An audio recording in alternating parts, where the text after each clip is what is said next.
Neste vídeo, iremos apresentar um breve resumo do livro A Ciranda de Pedra. Para entendermos um pouco mais sobre a história, conheceremos quem a escreveu. Lígia Fagundes Telles nasceu em São Paulo no dia 19 de abril de 1923. Filha do promotor Durval de Azevedo Fagundes e da pianista Maria do Rosário Silva Jardim de Moura, passou sua infância em várias cidades do interior de São Paulo, em função do trabalho de seu pai.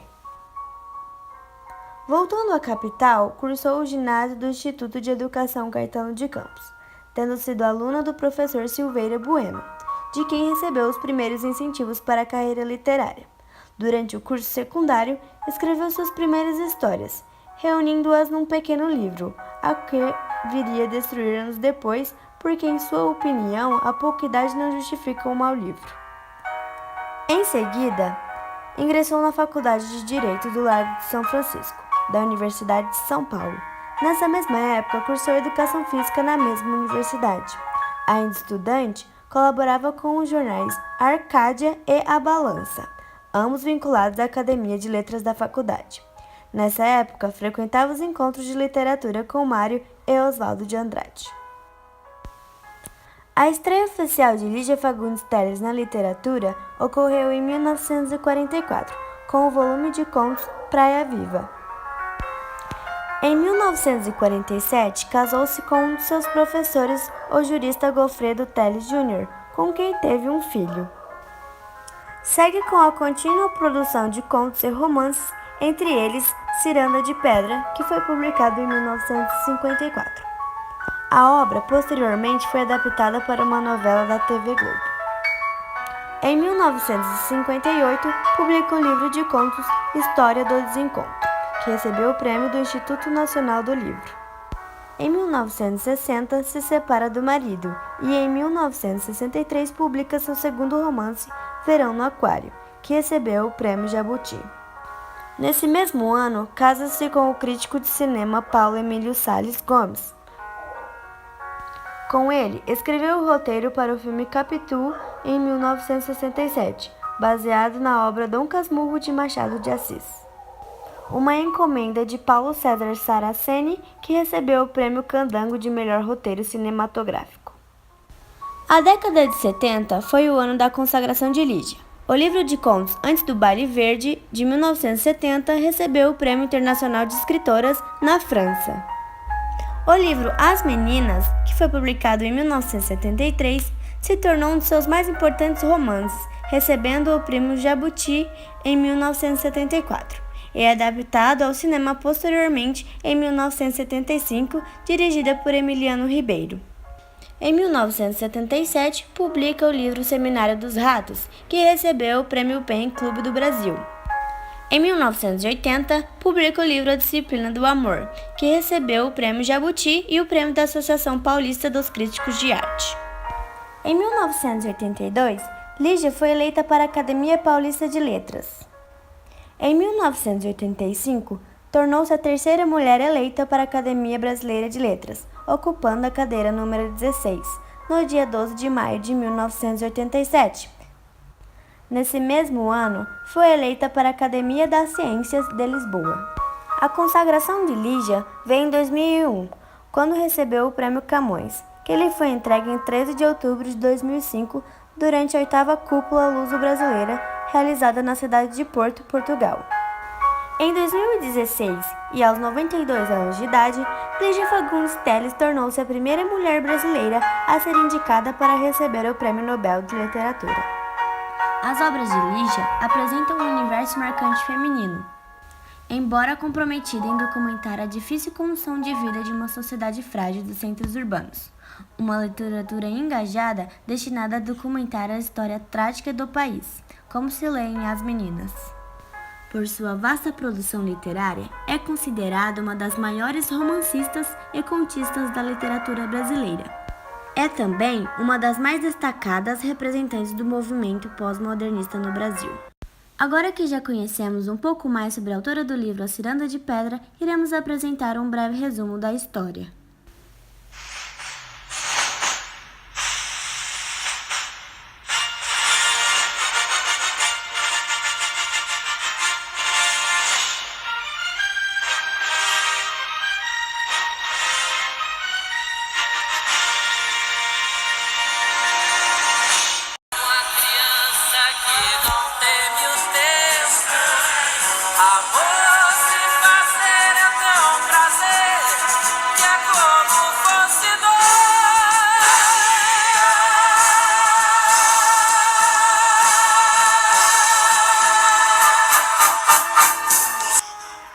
São Paulo, década de 50. Laura e Natércio são um casal da alta sociedade paulistana. Natércio é o advogado mais requisitado da região e é pai das 3 irmãs, Bruna, Virgínia e Otávia. Bruna, a mais velha, é muito religiosa e é mais devotada ao pai. Otávia era muito vaidosa e namoradeira e tinha grande gosto pela pintura. Virgínia era caçulinha, era muito sensível e sentia-se muito isolada pelas 2 irmãs. Das 3, era a mais apegada à mãe. Logo, depois que Laura e Natércio se divorciam, a pequena é a única que vai morar com a mãe e seu médico Daniel.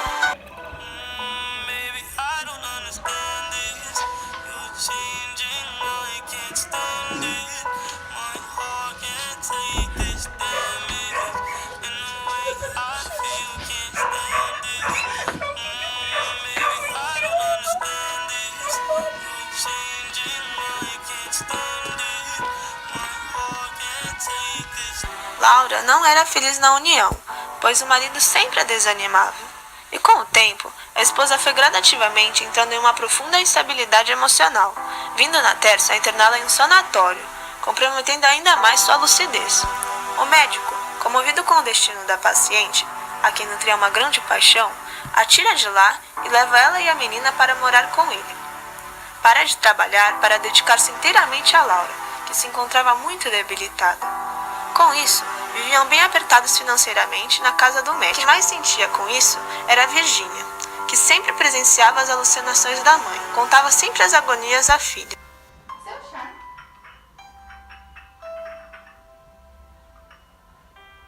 Que foi, mãe? No sanatório, serviu um chá com ele. E de repente, no meio das lembranças, caía no abismo profundo da loucura, sempre dizendo a mesma frase: um dia, um besouro caiu de costas, e besouro que cai de costas não se levanta nunca mais. Virgínia queria sua família de volta. Era como se Daniel estivesse ocupando o lugar de seu pai.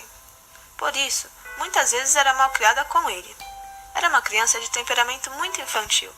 Mas no fundo, a menina gostava muito do médico e possuía uma ligação muito especial. Quando ia visitar sua antiga casa, reparava o quão diferente era sua vida diante das irmãs, que viviam sob o conforto que Natércio lhes proporcionava. Ela usava as roupas reformadas da mãe, e seu quarto era sobras do quarto de Otávia. Que casa, dizia Luciana. Você precisa ver a nossa casa. Lá no fundo do caramanchão, há uma fonte no meio de uma roda de 5 anõezinhos de pedra. Você precisa ver que lindos anõezinhos de mãos dadas. Ai, é tão bom beber daquela água tão geladinha. Bruna e Otávia pareciam 2 princesas, e ainda, com todas as regalias, podiam desfrutar da companhia dos vizinhos, amigos da casa. Afonso, que vivia na chácara, e os irmãos Letícia e Conrado. Ah, Conrado! Só de pensar no moço, seu coraçãozinho palpitava. Daquele círculo de amigos, era o único amável com a menina. Quanta ternura sentia quando aquelas mãos tocavam nas dela, afetuoso, com aquele seu ar de príncipe. Se não fosse por Otávia, aquela sua irmã atirada, vivia em cima do rapaz e tinha que lidar com as altas investidas que ela dava em seu Como se não bastasse a irmã atirada, tinha que escutar a outra, sempre criticando a mãe. Não percebe? Nossa mãe está pagando por um erro terrível. Abandonou a família para viver com outro homem. Enxovalhou a honra da família. Caiu em pecado mortal. O clima na casa do médico ia de mal a pior. Laura havia piorado. Virgínia sofria muito com as constantes alucinações da mãe. E como Laura estava muito doente, Daniel era quem cuidava dela.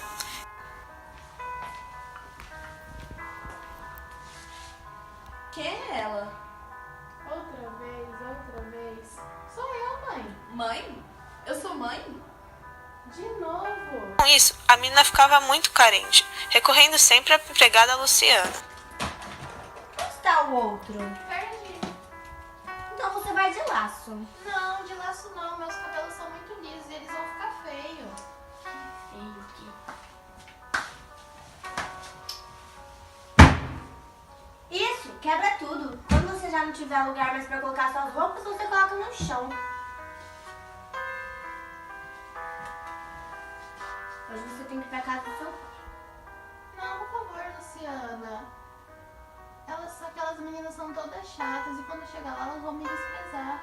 Mas elas são tão bem educadas. Eu odeio elas. Então Daniel decide que é melhor Virginia voltar a morar com Natércio. Virginia ficou feliz. Poderia ter agora o chá com os bolos fofos e xícaras de florzinhas azuis. Tudo tão calmo. Os jantares, brincar com seus amigos. Sabe, meu bem, dentro em breve você irá morar com seu pai. Quando, tio? Quando? Em breve. Mas a mamãe irá pro sanatório. Laura ficará comigo. Ela tem tanto medo de lá. Ela ficará bem. Mas assim que chegar em casa, vira que era tudo ilusão. Continuava sendo isolada pelas irmãs. E Bruna e Letícia só queriam saber de disputar a atenção de Afonso. Conrado, sempre frio e distante.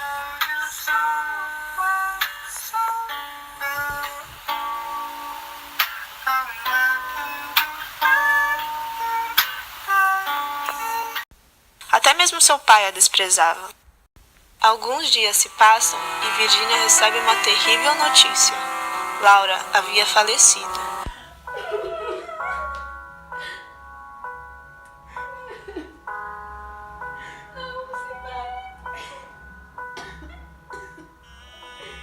E Daniel, arrasado, suicidou-se logo em seguida. Helena transtornou-se. Estavam mentindo. Só podia ser tudo mentira. E Luciana, que nutria grande paixão pelo médico, inclusive trabalhava em sua casa apenas para ajudá-lo, vai fazer uma última visita para Virginia e faz uma grande revelação. Oi, Virginia. Ai, Luciana.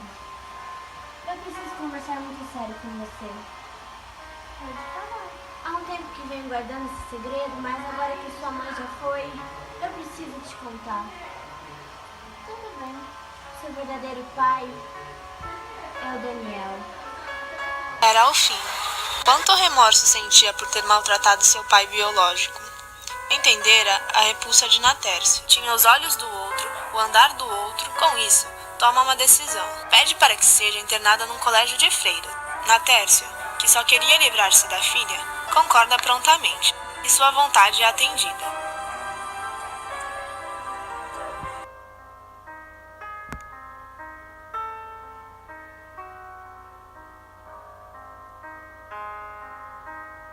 Anos se passam e Virginia cresceu. Formara-se em letras. Aproveitara esse tempo para dedicar-se por completo aos estudos. Já era uma moça e o tempo a valorizou. Não era mais aquela menina que roía as unhas. Com isso, decide voltar.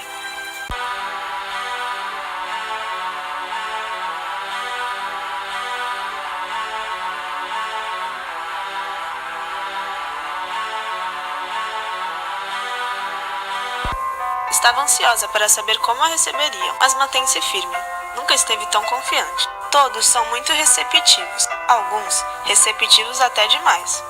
O Natal chegou e eles se reúnem. Vestira-se com um vestido preto e com a rosa vermelha, assim como sua mãe o fez. Se um dia a desprezaram, agora todos a contemplavam. Mas a única pessoa que Virginia realmente se importava continuava indiferente. Virginia supera tudo aquilo e finalmente vê que ao pertencer àquele círculo familiar doentio não havia nada de positivo.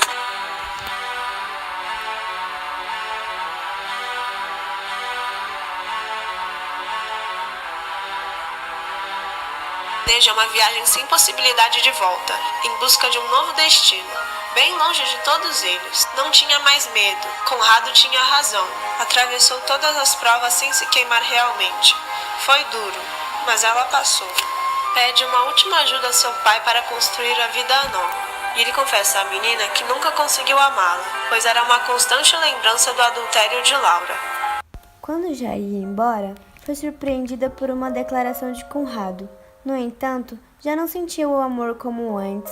Tudo havia ficado no passado e lembrou-se de quando sua mãe dizia: um dia, um besouro caiu de costas, e besouro que cai de costas não se levanta nunca mais. E então seguiu seu caminho.